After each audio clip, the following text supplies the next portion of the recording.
Break के बाद आप सभी का स्वागत है। खबरों में आगे बढ़ेंगे। पृथ्वीराज फिल्म को प्रदेश में टैक्स फ्री करने की मांग की जा रही है।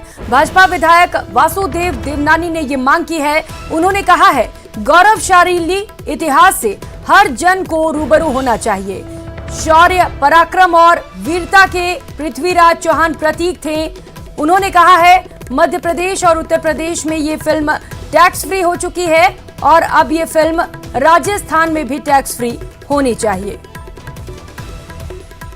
तो पृथ्वीराज फिल्म को प्रदेश में भी टैक्स फ्री कराने की मांग अब जोरों पर है। भाजपा विधायक वासुदेव देवनानी ने भी ये मांग उठाई है। उन्होंने कहा है, गौरवशाली इतिहास से हर किसी को रूबरू होना चाहिए। गौरवशाली इतिहास को हर किसी को जानना चाहिए और इसी को लेकर फिल्म को टैक्स फ्री करने की मांग की गई है। सहयोगी अभिजीत हमारे साथ जुड़ चुके हैं, ज्यादा जानकारी देंगे। अभिजीत, फिल्म को टैक्स फ्री करने की मांग की गई है। भाजपा विधायक वासुदेव देवनानी ने भी अब मांग उठा दी है।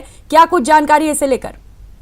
देखिए, विधायक वासुदेव देवनानी ने अब से कुछ देर पहले ही ये बयान जारी किया है और जिस तरीके से इस पूरे फिल्म को लेकर एक माहौल देश में बना है, बयानों के सिलसिले को देखा जाए तो उसके तहत जिस प्रकार से मध्य प्रदेश और उत्तर प्रदेश सरकार ने इस फिल्म को टैक्स फ्री करने की बात की है, तो आखिरी हिंदू सम्राट पृथ्वीराज चौहान अजमेर से ताल्लुक रखते थे। अजमेर में उनका किला रहा है और अजमेर में उनकी बहुत सारी यादें जो हैं वो जुड़ी हुई हैं। इस लिहाज से देवनानी ने राजस्थान सरकार से मांग की है कि राजस्थान में भी इस फिल्म को टैक्स फ्री किया जाए और जिस तरीके से आक्रांताओं से लड़ते हुए वीरता, शौर्य और बलिदान का पर्याय बने हैं पृथ्वीराज चौहान, तो वो फिल्म जो है ज्यादा से ज्यादा लोग उसको देख सके और भारत के गौरवशाली इतिहास से और ज्यादा रूबरू हो सके। इसलिए इस फिल्म को राजस्थान में भी टैक्स फ्री करना जरूरी है।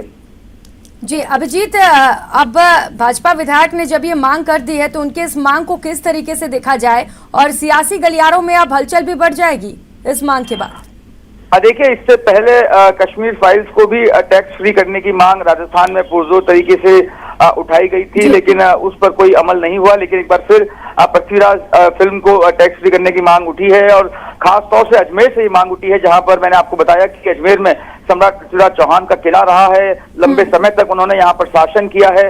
इससे पहले कल राजस्थान सरकार में धरोहर प्रोन्नति प्राधिकरण के अध्यक्ष रहे ओंकार सिंह लखावत ने भी इस बात का जिक्र किया था कि पृथ्वीराज जो है उनका अजमेर से काफी जुड़ाव रहा है। अजमेर जो है वो राजधानी रहा है उनकी शासनकाल में। इस लिहाज से पृथ्वीराज के जो अदम्य साहस है, उनका जो इतिहास है और किस तरीके से उन्होंने आक्रांताओं से मजबूती के साथ, वीरता के साथ लड़ाई लड़ी है, उसके बारे में देश के हर नागरिक को जानकारी होनी चाहिए। देशभक्ति, राष्ट्रवाद का जो भाव है, किस तरीके से पृथ्वीराज ने वो अलग जगाई थी, उसके बारे में हर किसी को जानकारी होनी चाहिए। इसलिए इस फिल्म के जितने भी सकारात्मक पहलू हैं वो जनता के सामने आने चाहिए और न सिर्फ फिल्म के माध्यम से बल्कि कहीं ना कहीं पाठ्यक्रम में भी उनका समावेश करना चाहिए। ऐसी मांग कल ओंकार सिंह लखावत की ओर से उठाई गई थी और आज विधायक वासुदेव देवनानी ने इस फिल्म को टैक्स फ्री करने की मांग की है। तो जाहिर तौर पर राजनीतिक गलियारों में अब ये मांग धीरे धीरे और बढ़ेगी जिस तरीके से चीजें आगे बढ़ती जाएंगी।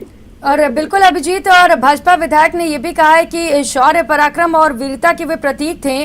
गौरवशाली इतिहास हर किसी को जानना चाहिए और इसी के लिए मध्य प्रदेश और उत्तर प्रदेश में से टैक्स फ्री भी कर दिया गया है। लेकिन क्या लगता है, ये फिल्म राजस्थान में टैक्स फ्री हो पाएगी? देखिए, विपक्ष के नाते भाजपा विधायक ने ये मांग सरकार के सामने रखी है, सरकार से की है।